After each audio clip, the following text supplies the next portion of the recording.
एक व्यक्ति ने महात्मा बुद्ध से पूछा, मेरी जिंदगी में इतने दुख क्यों हैं?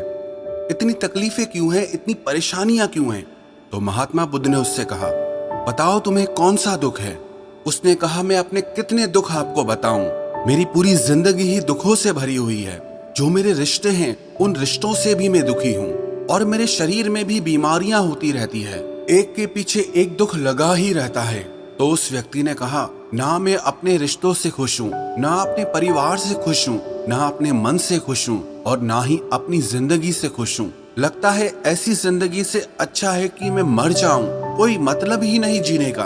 तो महात्मा बुद्ध ने उस व्यक्ति से पूछा कि बताओ कि तुम्हारे इन सारे दुखों का क्या कारण है? तो वो व्यक्ति महात्मा बुद्ध से कहने लगा कि मैं आपके पास इसीलिए तो आया हूँ कि आप बताओ मेरी जिंदगी में इतने दुख क्यों हैं? इन सब का क्या कारण है? महात्मा बुद्ध ने उस व्यक्ति से कहा, जरा गहराई से सोचो, विचार करो, देखो कहाँ है तुम्हारा दुख, क्या कारण हो सकता है तुम्हारे दुख का। उस व्यक्ति ने बहुत सोचा, पर जब उसे कुछ समझ नहीं आया तो बुद्ध ने उसे उत्तर दिया कि तेरे सारे दुखों का कारण तू ही है। तेरे मन की आसक्ति है, तेरे मन का मोह है। बुद्धा का एक प्रसिद्ध कोट है जो आपने भी सुना होगा, the root of suffering is attachment. आपके सारे दुखों का कारण आपका मोह है, आपके मन का अटैचमेंट है, आसक्ति है। तो उस व्यक्ति ने बुद्ध से कहा कि मैं समझा नहीं कि मेरे मन का मोह हर दुख का कारण कैसे हो सकता है। तो महात्मा बुद्ध ने उसे 3 छोटी छोटी कहानियां सुनाई। पहली कहानी, एक व्यक्ति पेड़ से चिपक कर चिल्ला रहा था कि कोई मुझे बचाओ, कोई मुझे इस पेड़ से छुड़ाओ, इस पेड़ ने मुझे पकड़ लिया है। तो वहां से एक गुरु और शिष्य गुजरे। उस शिष्य ने अपने गुरु से कहा कि गुरुदेव, इस आदमी की मदद करनी चाहिए, ये इस पेड़ से चिपक गया है, इसे छुड़ाना चाहिए। तो उसके गुरु ने अपने शिष्य से कहा कि इसकी मदद कोई नहीं कर सकता। तो वो शिष्य हैरान होकर पूछने लगा कि ऐसा क्या है कि इसकी कोई मदद नहीं कर सकता। तो गुरु ने कहा कि इस व्यक्ति ने खुद ही पेड़ को पकड़ लिया है, और जिस इंसान ने खुद किसी चीज को पकड़ा हुआ है उसे कौन छुड़ा सकता है, उसे कौन बचा सकता है। ऐसे ही बुद्ध ने कहा कि तुमने भी सारे दुखों को खुद ही पकड़ा है कि ये मेरा है, ये छूट ना जाए, ये मेरे पास रहना चाहिए, ये मुझे मिलना चाहिए, और तेरे सारे दुखों का कारण ये मैं और मेरे का बंधन है। फिर बुद्ध ने उसे दूसरी कहानी सुनाई कि जैसे एक मकड़ी वो खुद ही जाला बुनती है, और जाला बुनते बुनते एक दिन ऐसा आता है कि वो उस जाले में खुद ही फंस जाती है। वो चाह कर भी उस जाले से बाहर नहीं निकल पाती है। ऐसे ही तूने भी अपनी जिंदगी में कितने ही रिश्ते बनाए हैं, कितनों से मोह लगाया है, कितनों को अपना माना है, और उनमें मोह रखने के कारण आज वो तुझे दुख दे रहे हैं। सारी दुनिया में कुछ भी होता रहे, हमें दुख सुख नहीं होता है। हमें दुख सुख कब होता है?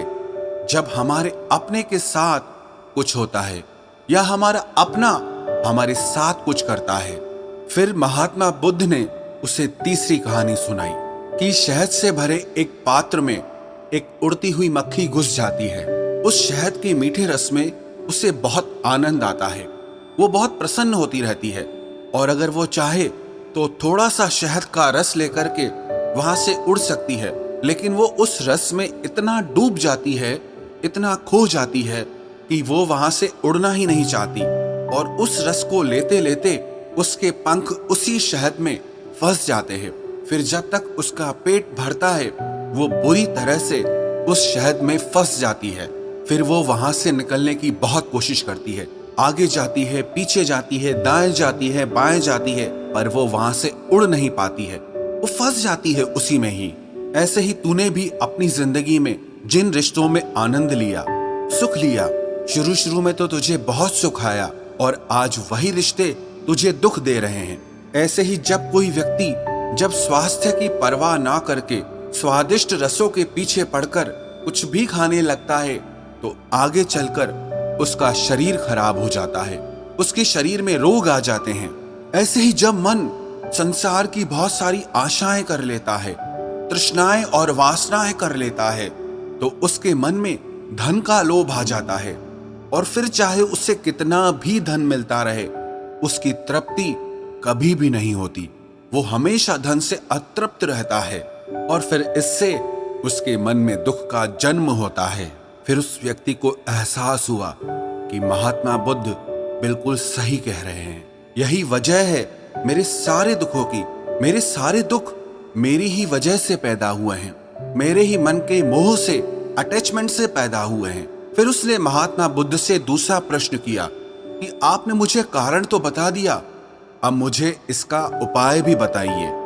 महात्मा बुद्ध ने कहा, अगर तुम सारे दुखों से पार होना चाहते हो तो अपने मन को मोह और वासनाओं से ऊपर उठाकर प्रेम और संतोष से भर दो, क्योंकि जिसके हृदय में प्रेम और संतोष का दिया जल गया, उसके मन से मोह और वासनाओं से जन्मे हुए दुख का सारा अंधकार ही दूर हो जाता है। हालांकि ये बात कहने में बहुत आसान है, लेकिन करना बहुत मुश्किल है। लेकिन जो भी व्यक्ति महात्मा बुद्ध के इस उपदेश को समझ गया ना, वो सारे दुखों से पार हो जाएगा। यही कहानी हमारे भी जीवन की है। हम खुद ही रिश्ते जोड़ते हैं और बाद में खुद ही रोते रहते हैं। हम खुद ही प्रेम बढ़ाते हैं और बाद में खुद ही दुख पाते हैं। हम जिनके पीछे मेरा मेरा करके मरते रहते हैं, आखिर में वही लोग हमें सबसे ज्यादा दुख पहुंचाते हैं, हमारा दिल दुखाते हैं। जिनकी खुशी के लिए हम कुछ भी करने को तैयार हो जाते हैं, जिनकी खुशी के लिए हम अपनी सारी जिंदगी कुर्बान कर देते हैं, आखिर में वही हमारे जीवन में दुखों का अंधकार भर देते हैं। चाहे वो हमारा परिवार हो, हमारे मित्र हो, हमारी संतान हो या कोई भी रिश्ता हो, जहां पे भी हमने मन के मोह के, आसक्ति के, अटैचमेंट के धागे बांध रखे हैं, आप गौर करना, आपके जीवन में सारा दुख वहीं से आ रहा है।